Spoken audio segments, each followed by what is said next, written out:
नमस्कार दोस्तों, हमारे एक और नए वीडियो में आप सभी का स्वागत है। आज इस वीडियो में हम आपको सुनाएंगे ऋषि पंचमी की व्रत कथा। हिंदू धर्म में ऋषि पंचमी का दिन बहुत शुभ माना गया है।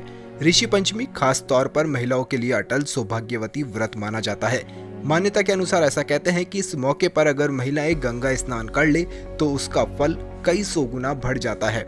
इस दिन देवी देवताओं की पूजा नहीं की जाती है, बल्कि पंचम तिथि को सप्त ऋषियों की पूजा होती है। माना जाता है कि व्रत पूरे श्रद्धा भाव से किया जाए तो जीवन के सारे दुख दूर हो जाते हैं। ऋषि पंचमी व्रत में सप्त ऋषि की विधि विधान से पूजा की जाती है। तो आइए सबसे पहले आपको ऋषि पंचमी की व्रत कथा सुनाते हैं। भविष्य पुराण की कथा के अनुसार विदर्भ देश में एक उत्तक नाम का ब्राह्मण अपनी पतिव्रता पत्नी सुशीला के साथ में रहता था। उत्तक के परिवार में एक पुत्र और पुत्री भी थे।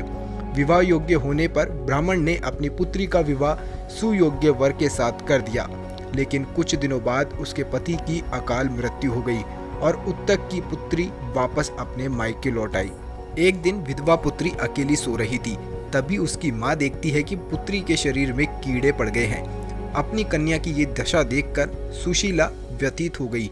वो अपने पति के पास पुत्री को लेकर गई और बोली कि हे प्राणनाथ, मेरी साध्वी कन्या की ये गति कैसे हुई।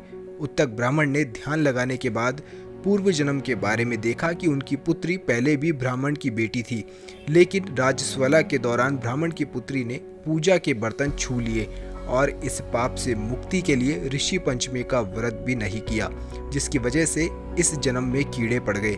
फिर पिता के कहने के अनुसार विधवा पुत्री ने इन कष्टों से मुक्ति पाने के लिए पंचमी का व्रत किया और उसे इस अटल सौभाग्य की प्राप्ति हुई। अब आपको बताते हैं ऋषि पंचमी की पूजा आपको कैसे करनी है। इस दिन ब्रह्म मुहूर्त में उठकर स्नान करना चाहिए और पवित्र होकर सप्त ऋषियों का ध्यान करके 7 ऋषि मुनियों का आह्वान करके बुलाना चाहिए। फल, फूल, अक्षत, चंदन, मिष्ठान, फल, धूप, दीप आदि अर्पित करके पूजा करनी चाहिए। रात्रि जागरण और ब्रह्मचर्य का पालन करना चाहिए। साग से पारण करना चाहिए।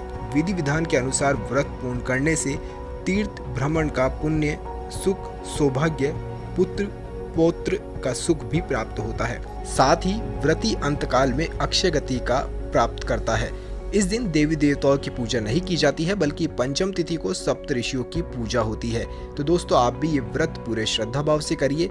इस व्रत को श्रद्धा भाव से करने से जीवन के सारे दुख दूर हो जाते हैं और सप्त ऋषियों को घर में बुलाकर उनकी पूजा करिए। तो अगर आपको ये वीडियो पसंद आया तो इस वीडियो को लाइक करें, शेयर करें और हमारे चैनल पर नए हैं तो चैनल को सबसे पहले सब्सक्राइब करना ना भूलें।